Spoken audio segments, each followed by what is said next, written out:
ഈ സംഖ്യകൾക്ക് ഇനി എന്നാണോ നേരം വിളിക്കാൻ പോകുന്നത്?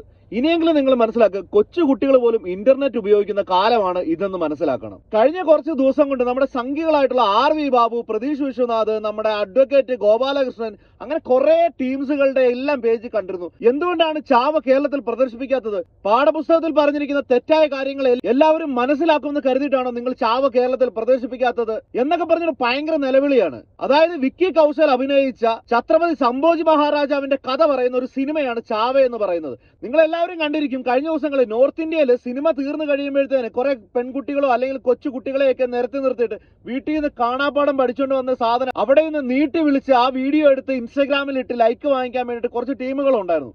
ആ സിനിമയെ കുറിച്ചിട്ടാണ് ഈ പറയുന്നത്. എന്റെ പൊന്ന് സംഖ്യകളെ, നിങ്ങൾ ആദ്യം തന്നെ ചെയ്യേണ്ടത് ബുക്ക് മൈ ഷോ അല്ലെങ്കിൽ നമ്മുടെ PVRന്റെ ഒക്കെ സൈറ്റിൽ കയറി നോക്കണം. കേരളത്തിലെ പല തിയേറ്ററുകളിലും ഇപ്പോഴും ആ സിനിമ ഓടുന്നുണ്ട്. ഇതുപോലുള്ള വെബ്സൈറ്റിൽ കയറി കഴിഞ്ഞാൽ നിങ്ങൾക്ക് അത് കാണാൻ സാധിക്കും. ഇനി ഹോളിവുഡ് ഹംഗാമ എന്ന് പറയുന്ന സൈറ്റിൽ കയറി കഴിഞ്ഞാൽ കേരളത്തിൽ നിന്ന് എത്ര രൂപ കളക്ഷൻ ഈ സിനിമയ്ക്ക് കിട്ടിയെന്നുള്ളത് നിങ്ങൾക്ക് മനസ്സിലാക്കും. നിങ്ങൾ ആദ്യം ചെയ്യേണ്ടത് നിങ്ങളുടെ ശാഖയിൽ ഫ്രീ ആയിട്ട് ടിക്കറ്റ് എടുത്ത് കൊടുത്തിട്ട് ഈ സിനിമ കാണാനായിട്ട് 10 പേരെ കയറ്റാൻ നോക്ക്. ഈ സിനിമ എന്ന് പറയുന്നത്, തിയേറ്റർ എന്ന് പറയുന്ന ഒരു ബിസിനസ് ആണ്. അതിനകത്ത് ആള് കയറിയില്ലെന്നുണ്ടെങ്കിൽ ആ പടം ഓടത്തില്ല. നിങ്ങളെ സംഖ്യകൾ തന്നെ പൈസ എടുത്ത് ഉണ്ടാക്കിച്ച നമ്മുടെ സിംഹവാലിനല്ല രാമസിംഹന്റെ പടം പോലും കേരളത്തിൽ ഓടിയില്ല. അത് തിയേറ്ററിൽ ഇറങ്ങിയെന്ന് പോലും അറിയാൻ പാടില്ല.